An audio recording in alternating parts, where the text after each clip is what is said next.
அருட்பெரும் ஜோதி அருட்பெரும் ஜோதி தனிப்பெரும் கருணை அருட்பெரும் ஜோதி.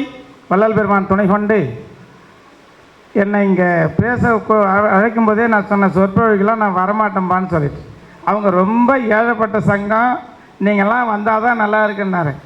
சரி, ரொம்ப ஏழைப்பட்ட சங்கமாச்சே, நம்மளை விட ஏழையாக இருப்பாங்கன்னு நினச்சிங்க. நான் இங்கே வந்து பார்த்தா எல்லா பணக்காரும் இங்கே தான் இருக்கிறாங்க. என்னுடைய வஞ்சக இயற்கை யாவையும் பொன்னுடை நீ பொறுத்து கொண்டு நின் அன்பர் தங்கம் சங்கம் சார்ந்து நான் உன்னுடைய புகழை நிகழ்த்தச் செய்வேன் வள்ளல் பெருமான் சொல்கிறார். அதுபோல் நான் முதல்ல கொடுத்துக்கிறது 10 நிமிஷம், நான் 8 நிமிஷத்தில் முடிச்சிடுவேன். எனக்கு கொடுத்த நேரத்தில் முன்னாடி முடிக்கிறாள். இருந்தாலும் சொல்ல வேண்டியதை சொல்லிடுறேன். நான் சொற்பொழிவுன்னு சொல்லும்போது ஒத்துக்கினது நம்ம பாபையா கிட்ட மட்டும்தான். நான் பேச மாட்டேன் சொன்னவரே கூப்பிட்டு 1 மணி நேரம் பேச வச்சேன். அதுக்கப்புறம் நிகழ்ச்சி அப்புறம் நிறைய போச்சு. ஆனால் எப்படி இருந்தாலும் நம்ம நிகழ்ச்சி நம்ம நேரம் கொடுத்த நேரத்துக்குள்ளே முடிச்சிடணும் அப்படின்ற எண்ணத்தில் இருக்கிறாள். அந்த வகையில் நம்முடைய இங்கே விநாயகம் ஐயாவும் விஸ்வநாதன் ஐயா அவர்களும் அவர்கள் குடும்பத்தும் அவங்களாம் எங்கள் ஊர் பக்கம். அதனால் எங்களுக்கு ரொம்ப உறவு. அது எப்போ தெரியும்னு சொன்னால் இங்கே வந்த பிறகு தான் தெரிஞ்சுது எனக்கு. அப்போ தெரியல. நான் யாரோ ரொம்ப ஏழைப்பட்ட சங்கம் கிராமத்தில் பாண்டியில் எங்கேயோ ஓரமாக இருக்கிறாப்புல இருக்குது அப்படின்னு நினச்சின்னு வரேன். நான் இங்கே வந்து பார்த்தா எல்லாமே இருக்கிறாங்க. அந்த வகையில் இங்கே சொல்ல முடியுது. பேசுகிறது என்னுடைய கணக்கு என்னென்னா, நான் எப்படி நினைக்கிறனோ வள்ளலார் என்ன சொன்னாரோ, சீனியர் சட்டப்பினர் என்னென்னா, உன்னால் எது நடக்குதோ அதை மட்டும் பண்ணின்னு போய்கினாரு. மற்ற வேலையெல்லாம் சொற்பொழி பண்ணி இந்த உலகத்தை திருத்துற வேலையெல்லாம் உனக்கு வேணாம், நம்ம திருத்தினா போதும், அப்படி பண்ணுங்கன்னு சொன்னார்.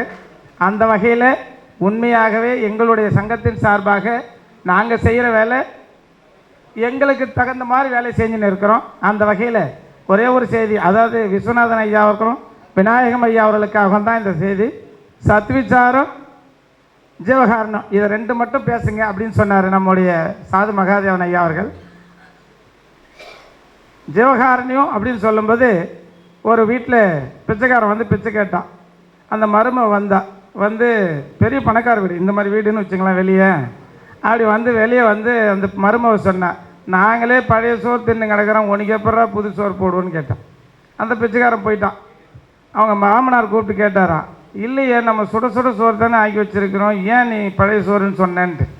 உடனே இது பாபா ஐயாவுக்கு தெரியும் இந்த கதை, நானும் எல்லா மீட்டிங்கில் சொல்லினே இருக்கிறேன். இப்போ எல்லா மீட்டிங் வர்றதால பிரச்சனை எவ்வளோ வருது பாருங்கள். என்னடா இதே தான் சொல்லி வர எல்லா மீட்டிங்கில் நினைப்பார். இல்லை, எனக்கு என்னென்னா செய்தி போகணும், அதுதான் தெரியும், வேறு ஒன்றும் இல்லை. அந்த மருமன் கேட்டால் அவன் சொன்னான், நான் மாமனார் கேட்டது மருமன் சொன்னான், மாமா நம்ம போன பிறவியில் புண்ணியம் பண்ணவே தான் இந்த பிறவியில் வீட்டுக்கு வெளியே போகாமல் உள்ளே உட்காந்து நல்லா சாப்பிட்டுங்கிறோம். இந்த பிறவியில் இன்னும் நம்ம தர்மம் நல்லா பண்ணலை, அதனால் நான் போன பிறவியில் செய்த புண்ணியத்தால் தான் நம்ம சாப்பிட்டுங்கிறோம் அப்படின்னு நான் சொன்னேன்னு சொன்னேன். இந்த செய்தி ஏன் இப்போ சொல்கிறேன்னா, நம்ம இங்கே இருக்கிற அத்தனை சங்க அன்பர்களும் வள்ளல் பெருமான் சொல்கின்ற, தவறாக நினைக்கக்கூடாது, வள்ளல் பெருமான் சொல்கின்ற மரணமில்லா பெருவாழ்வுக்கு நாம் முயற்சி செய்து கொண்டிருக்கின்றோம். ஆனால் அதுக்கு முயற்சியில் இருக்கிறோம்னா நமக்கு இல்லை. அதுக்கு ஒரு சூழ்நிலை, அதுக்கு ஒரு சின்ன ஒரு கதையை சொல்லி முடிச்சிடறேன். அப்படி நாம் இங்கே இருக்கிறவங்களாம் முன்ன செய்த புண்ணியத்தால் தான் நம்ம சங்கத்தில் சேர்ந்துருக்கிறோம். போன பிறவியில் செய்த புண்ணியத்தால் தான் நம்ம சங்கத்தில் சேர்ந்துருக்கிறோம். சங்கத்தை பற்றி பேசுகிறோம், மற்ற வேலையை செய்கிறோம். ஆனால் புதுசாக நம்ம இந்த பிறவிக்கு தகுந்ததை செய்கிறோமான்னு சொன்னால் செஞ்சுன்னு தான் இருக்கிறோம். அப்படி செய்கிறது தான் இந்த புது சங்கம் ஆரம்பிக்கிறது. அந்த சங்கத்தில் நாம் பேசுகிறது எல்லா வேலையும். அந்த வகையில் ஜீவகாரணியம் செய்து ஆண்டவன் அருளை பெறுவதற்கு பாருங்க, சொற்பொழிவுன்னு சொன்னால் 1 மணி நேரம் 2 மணி நேரத்துக்கு நம்ம கதை எடுத்துன்னு வரணும். ஆனால் அண்ணா ஆலயம் அம்மா வந்திருக்கிறாங்க, அவங்களுக்கு ஒரு வேண்டுதல் வைக்கலான்னு இருக்கிறேன். இந்த நிகழ்ச்சியில் இருக்கிற அத்தனை பேரையும் கூப்பிட்டு 2 நிமிஷம் மட்டும் பேசுங்கன்னு சொல்லணும். டிவியில் சொல்கிறேன், அது வரையும் தான் எடுக்க முடியும்னு சொன்னால் அந்த 2 நிமிஷத்துக்கு வேண்டிய செய்தி மட்டும் நம்ம எடுத்தாருவோம். நம்ம மட்டும் பேசுங்க சொற்பொழிவுன்னு சொன்னால் நான் மட்டும் 1 மணி நேரத்துக்கு எடுத்தாந்துட்டு என்ன 5 நிமிஷத்தில் பேசுனேன், எதை முன்ன விடுறது எதை பின்ன விடுறதுன்னு தெரியாத நம்ம என்ன பண்ணுறோம், பயங்கரமாக வேதனைப்பட்டு நடக்கிறோம். இனி வருங்காலங்களில் நிகழ்ச்சியில் 2 நிமிஷம் 3 நிமிஷம் முக்கியமான செய்தி மட்டும் சொல்லுங்கள், மற்றதெல்லாம் எல்லாருக்கும் எங்களுக்கெல்லாம் தெரியும் அப்படின்னு சொல்லிட்டு அந்த 2 நிமிஷத்துக்கு செய்தி மட்டும் எடுத்துன்னு வருவாங்க. அந்த வகையில் ஒரு மனுஷனை பார்த்து ஒருத்தனை பார்த்து யார் சின்ன பிள்ளையா யாரும் காணோம், யாரும் தெரியல, சரி நான் என்னையே சொல்லிக்கிறேன், எனக்கு கல்யாணம் ஆகிடுச்சான்னு கேட்டோம்னு வச்சுங்களேன், கல்யாணம் ஆகிடுச்சுன்னு சொல்லுவேன், கல்யாணம் ஆகலைன்னா ஆகலைன்னு சொல்லுவேன். சரி உங்களுக்கு பசங்க இருக்குதா அப்படின்னா பசங்க இருக்குது இல்லைன்னு சொன்னால் சொல்லுவோம். சரி படிச்சிருக்கிறியா, வேலைக்கு போயிருக்கிறியா, இருக்குது இல்லை, நிலம் இருக்குதா, இருக்குது இல்லை, வீடு இருக்குதா, இல்லை, அப்படிலாம் சொல்லிக்கினே இருக்கிறவங்க அடுத்த செய்தி உனக்கு ஒரு அறிவு இருக்குதான்னு கேட்டோம்னா என்ன பண்ணுவோம் நம்ம? இவ்வளோ நேரம் சொன்னது பூரா இருக்குது இல்லை அப்படின்னு சொல்லின்னு வரோம். பாண்டிச்சேரியில் வீடு இருக்குதானா, எனக்கு வீடே கிடையாதுங்க, நான் தமிழ்நாட்டில் கிடக்கிறேன்னு சொல்லுவோம். ஆனால் தமிழ்நாட்டில் வீடு இருக்குதானே, அங்கே கூட இல்லைங்க, வாடகை வீட்டில் இருக்கிறேன்னு சொல்கிறான். ஏதோ ஒன்று சொல்கிறோம். ஆனால் அறிவு இருக்குதான்னு கேட்டால் மட்டும் என்ன சொல்கிறோம்? உடனே நமக்கு கோபம் வருது. ஆனால் அறிவு இல்லை அப்படின்ற செய்தி தான் உண்மை. அந்த அறிவு இல்லைன்ற செய்தியை வள்ளல் பெருமான் இங்கே என்ன சொல்கிறாருன்னா, டிவியில் கேட்குறாங்க, எல்லோரும் பார்க்குறாங்க, இப்படிலாம் நம்ம எதிர்க்க சொல்லலாமான்ட்டு. நான் நம்மளை சொல்லலை, வள்ளலார் சொன்ன செய்தி சொல்கிறேன். அறிவு விளங்கும் காலம் முதல், அறிவு என்னைக்கு விளங்குச்சான்? என்னைக்கோ இந்த உலகத்தில் முதல்ல என்னைக்கு அறிவு விளங்குதோ அந்த அறிவு விளங்க.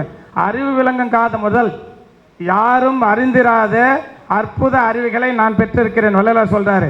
அறிவு விளங்கும் காலம் முதல், எந்த காலத்தில் ஓர் அறிவு, ஈரறிவு, 3 அறிவு, 4 அறிவு, 5 அறிவு, 6 அறிவு இருந்துச்சோ அந்த அறிவு விளங்கும் காலம் முதல் இன்று வரை யாரும் அறிந்திராத அறிவுகளை நான் பெற்றிருக்கின்றேன். யாரும் கண்டிராத காட்சிகளை நான் கண்டிருக்கின்றேன். யாரும் கேட்டுதல்லாத கேள்விகளை நான் கேட்டிருக்கின்றேன் அப்படின்னு. அது சரி, பெரிய செய்தி, அதெல்லாம் உங்களுக்கு தெரியும். அப்படிலாம் நான் கேட்டிருக்கிறேன். அதுக்கு அடுத்த கட்டமாக என்ன பண்ணியிருக்கிறேன்னு சொன்ன, படைத்தல், காத்தல், அழித்தல், பக்குவம் அறிவித்தல், அருளல் என்று சொல்லக்கூடிய எல்லா தொழிலையும் எனக்கு செய்யக்கூடிய அறிவு வந்துவிட்டது. இந்த அறிவு வராதுக்கு காரணம் என்ன அப்படின்னு சொல்கிறார். அதை மட்டும் நம்ம தெரிஞ்சுக்குவோம். இந்த அறிவு வராததுக்கு காரணம் என்னன்னு சொன்னால், பல்வேறு கற்பனைகளால் பல்வேறு சமயங்களால் பல்வேறு மதங்களால் நம்ம பிரிவுபட்டு, ஐயா கூட ஒருத்தர் சொன்னார், அப்புறம் இதெல்லாம் முதல்ல சொல்லிட்டு தப்பாக நினைக்கக்கூடாதுன்னு சொல்லிட்டு, எல்லாமே நம்ம என்ன பண்ணுறோம், பல சமயங்களாலும் பல மதங்களாலும் பல மார்க்கங்களாலும் நம்முடைய அறிவு என்ன பண்ணுதான், மயங்கி போயிருக்கிறது. அந்த அறிவு வந்து விட்டால் நீங்கள் ஏறா நிலைமை ஏற்றி விடலாம். அதனால் இந்த உலகத்தில் இதுவரை, இன்று வரை, இன்னும் நாளைக்கு வரை யாரெல்லாம் செத்து போகிறாங்களோ அவங்களுக்கு பூரா அறிவு இல்லைன்னு வள்ளலார் சொல்கிறார். நான் சொல்லலைங்க. இந்த உலகத்தில் இதுவரை யாரெல்லாம் செத்து போகிறாங்களோ, செத்து போனாங்களோ, இனி வருங்காலங்களில் செத்து போகிறாங்களோ அவங்க பூரா அறிவில்லாதவர்கள் என்று வள்ளல் பெருமான் சொல்லியிருக்கின்றார்.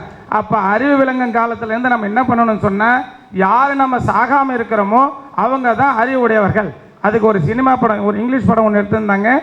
அந்த படம் பேர் எனக்கு இப்போ ஞாபகம் இல்லை. நான் எங்கள் பையன் வந்து சரி அதான் நான் பார்த்ததோ அது என்னன்னு எனக்கு தெரியல, அது தெரியல. முதல்ல அந்த படத்தில் பார்த்தீங்கன்னா எங்கள் பையன் வந்து பிசியோதெரபி முடிச்சுட்டு சென்னையில் இருக்கார். அவர் என்ன சொன்னார், இன்னும் ஒரு நிமிஷம் தான் இருக்குது. அவர் என்ன சொன்னார், நான் சொல்லும்போது வள்ளல் பெருமான் இதை சொன்னாருன்னு சொன்ன உடனே அதெல்லாம் இல்லைப்பா நடக்காதுப்பான்னு சொன்னார். அந்த படம் பார்த்துட்டு அந்த படத்தை எடுத்துன்னு வந்து என்கிட்ட காட்டுறார். வள்ளல் பெருமான் சொன்னது மாதிரி 100% அறிவு வந்த உடனே இந்த உலகத்தில் இந்த உடம்பு எல்லாம் அப்படியே மாயமாக மறைஞ்சு போகுது. ஆனால் அவங்க இருக்கிறாங்க உலகத்தில், ஆனால் மாயமாக மறைஞ்சு போச்சு அப்படின்னு அறிவு சொன்ன பிறகு தான் ஒத்துக்கிறாங்கன்னு வந்து சொன்னான்.